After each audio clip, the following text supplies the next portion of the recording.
যারা আমাদের বিরোধিতা করে, আমাদের ব্যাপারে ঘৃণা ছড়ায়, তাদের জন্য আমাদের বুক ভরা দরদ আর ভালোবাসা আছে না নাই? কারণ ভালোবাসা দিয়ে যা জয় করা যায়, কঠোরতা দিয়ে তা পারা যায় না। তো যারা বিরোধিতার জন্য আমাদের আলোচনা শোনেন তাদেরকে ওয়েলকাম। যারা আমাদের আলোচনা আউট অফ কনটেক্সট নিয়ে এক জায়গার মাথা আর এক জায়গার লেজ জুড়ে দেন, তাদেরকেও ওয়েলকাম। তো যশোরের প্রোগ্রামের এক ভিডিওর পেছনে আমাদের কিছু দিনী ভাইরা 6 বছর আগের এক অডিও ব্যাকগ্রাউন্ডে জুড়ে দিয়ে বিভ্রান্তি ছড়ানোর জন্য সোশ্যাল মিডিয়াতে ছড়িয়ে দিয়েছে। তো তাদের প্রতিও আমাদের কোনো রাগ নাই, ক্ষোভ নাই। তারা হয়তো দিনই তাকাদা থেকেই করেছে, কিন্তু তারা হয়তো বুঝতে পারে নাই এই যে রিসেন্ট আলোচনার ভিডিওর পেছনে 6 বছর আগের অডিও জুড়ে দেওয়া, এটাকে বাংলায় বলে প্রতারণা। কি বলে? প্রতারণা, ধোঁকাবাজি।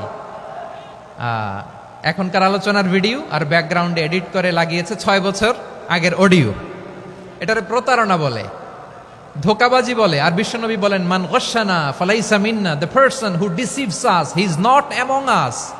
যে আমাদেরকে ধোঁকা দেয় সে আমাদের অন্তর্ভুক্ত নয়। তো বিশ্বনবীর এই হাদিস তারা মনে রাখে না। তো এই জন্য শুধু বিশ্বনবীর প্রতি সাল্লাল্লাহু আলাইহি ওয়াসাল্লামের প্রতি সেরেফ ভালোবাসা আপনাকে বাঁচাতে পারবে না যদি বিশ্বনবীর আদর্শ আপনি গ্রহণ না করেন। তার জলজান্ত প্রমাণ আবু তালেব বিশ্বনবীকে অনেক ভালোবেসেছেন আলাইহিস সালাতু ওয়াসসালাম। পলিটিক্যাল শেল্টার, ফিনান্সিয়াল শেল্টার, সব ধরনের শেল্টার তিনি দিয়েছেন, কিন্তু বিশ্বনবীর আদর্শ মানেন নাই। মুক্তি মিলবে? হ্যাঁ, আওয়াজ করে বলেন, আবু তালেবের কি মুক্তি মিলবে? তাহলে সেরেফ ভালোবাসা আপনাকে বাঁচাতে পারবে। ভালোবাসার পাশাপাশি বিশ্বনবীর আদর্শকে মেনে নেওয়ার দরকার আছে না নাই? তো যারা এই সমস্ত কাজ করেন আমাদের ভাইয়েরা, তাদের জন্য আল্লাহ তাআলার কাছে আমরা হেদায়েতের দোয়া করি। সে কোন বন্ধু বলো বেশি বিশ্বস্ত? সে কোন বন্ধু বলো বেশি বিশ্বস্ত? কার কাছে মন খুলে দেয়া যায়? কার কাছে সব কথা বলা যায়? হওয়া যায় বেশি আশ্বস্ত। তার নাম আহমদ, বড় বিশ্বস্ত। সে কোন বন্ধু বলো বেশি বিশ্বস্ত? কার কাছে মন খুলে দেয়া যায়? কার কাছে সব কথা বলা যায়? হওয়া যায় বেশি আশ্বস্ত। তার নাম আহমদ, বেশি বিশ্বস্ত।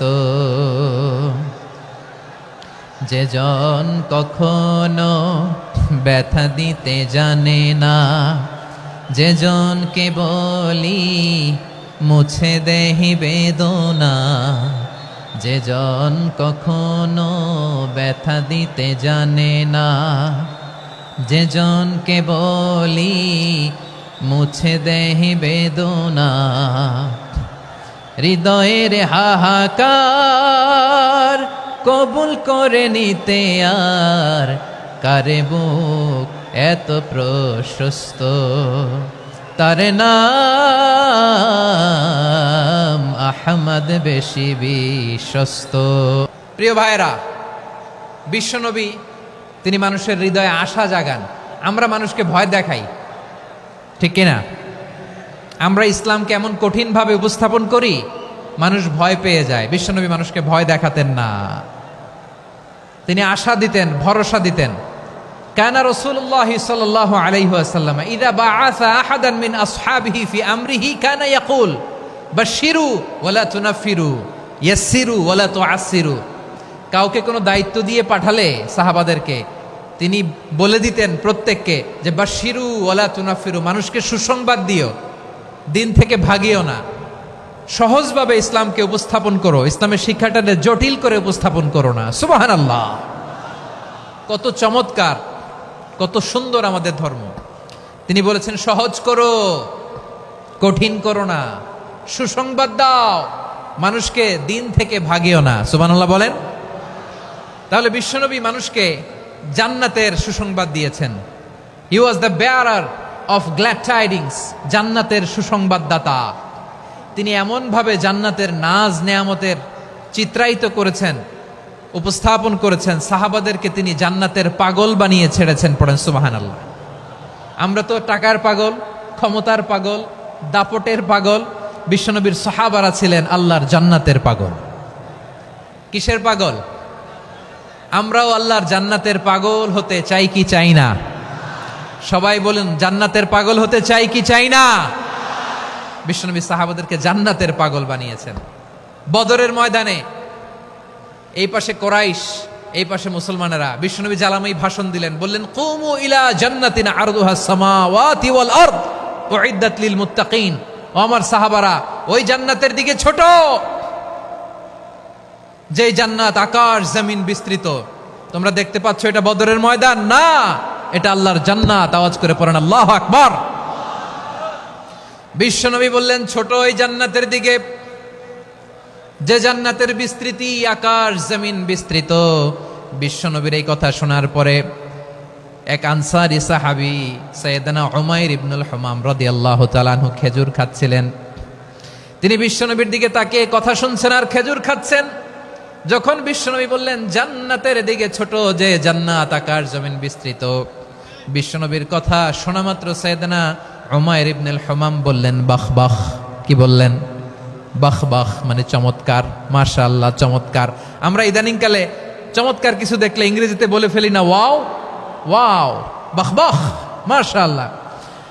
বিশ্বনবী বললেন মা ইয়াহমিলুকা আলা কওলিকা বাহ বাহ ইয়া উমাইর। ও উমাইর, আমার এই কথা শুনে তুমি কেন বললা বাহ বাহ, চমৎকার চমৎকার কেন বললা? সাইয়েদনা উমাইর ইবনে হুমাম রাদিয়াল্লাহু তাআলা আনহু বললেন ইয়া রাসূলুল্লাহ, আপনার এই কথা শুনে আমি বড্ড খুশি হয়েছি, আর আমি প্রত্যাশা করছি আমি যদি ওই জান্নাতের মালিক হতে পারি তাহলে কতই না ভালো হতো। সুবহানাল্লাহ বলেন। বিশ্বনবী বললেন ছোট এই জান্নাতের দিকে, যে জান্নাত আকাশ জমিন বিস্তৃত। আপনার এই চমৎকার মুখনিসৃত কথা শুনে আমার হৃদয়ের মধ্যে জান্নাতি হওয়ার বাসনা জেগে উঠলো, এজন্য বলেছি বাহ বাহ, আমি যদি ওই জান্নাতে যেতে পারতাম কতই না ভালো হতো। উমাইরের কথা শুনে বিশ্বনবী বললেন ঠিক আছে উমাইর, জান্নাতে ঢোকার জন্য, এই জান্নাতের অধিবাসী হওয়ার জন্য যেহেতু তোমার এত আকাঙ্ক্ষা, আমি বলে দিলাম আনতা মিন আহলিহা, তুমি আল্লাহর ওই জান্নাতের অধিবাসী হবা। যাও উমাইর, তুমি ওই জান্নাতের অধিবাসী, ওই জান্নাতে তুমি ঢুকবা, তুমি জান্নাতি। তার মানে সহজ কথায় তুমি জান্নাতি। সুবহানাল্লাহ বলেন। যখনই বিশ্বনবী বললেন জান্নাতি, সাইয়েদনা উমাইর রাদিয়াল্লাহু তাআলা আনহু খেজুর খাচ্ছিলেন আর মনে মনে ভাবে বিশ্বনবী যখন ওয়ারেন্টি দিয়েছে, বিশ্বনবী যখন গ্যারান্টি দিয়েছে আমি জান্নাতে যাব, তাহলে হাতে তো এখনো 3টা খেজুর বাকি। এই 3টা খেজুর যদি খাই তাহলে জান্নাতে ঢুকতে দেরি হয়ে যাবে। সুবহানাল্লাহ পড়েন। হাতে কয়টা খেজুর? 3টা খেজুর। বিশ্বনবী বললেন উমাইর আনতা মিন আহলিহা, তুমি ওই জান্নাতের অধিবাসী, তুমি জান্নাতি। উমাইর চিন্তা করলেন আমি জান্নাতি, নবীর মুখ দিয়ে যখন বেরোইছে ওই জান্নাতে তো আমার ঢুকতেই হবে, কিন্তু হাতে 3টা খেজুর খেয়ে যদি জিহাদের ময়দানে যাই তাহলে জান্নাতে যেতে তো দেরি হয়ে যাবে। এই চিন্তা আসা মাত্রই খেজুর 3টাকে তিনি ছুঁড়ে মারলেন, তলোয়ার বের করে আল্লাহু আকবার বলে বদরের ময়দানে ঝাঁপিয়ে পড়লেন। আল্লাহর শত্রুদেরকে কচুকাটা করে এক পর্যায়ে শাহাদাতের সুধা পেয়ে নিজেও জান্নাতি হয়ে গেলেন। পড়েন সুবহানাল্লাহ। আমরা দুনিয়ার বুকে আমরা হয়েছি দুনিয়ার পাগল, ক্ষমতার পাগল, সম্পদের পাগল, খ্যাতির পাগল। বিশ্বনবী তার সাহাবাদেরকে বানিয়েছিলেন জান্নাতের পাগল। পড়েন সুবহানাল্লাহ। ওই জান্নাতে আমরা যেতে চাই কি চাই না? একা না সবাই মিলে? একা না সবাই? জান্নাতে একা আমি যাব না তো ভাই, তোমাকেও জান্নাতে দলে নিতে চাই। সবাই বলেন জান্নাতে একা আমি যাব না তো ভাই, তোমাকেও জান্নাতে দলে নিতে চাই। পড়েন আমিন।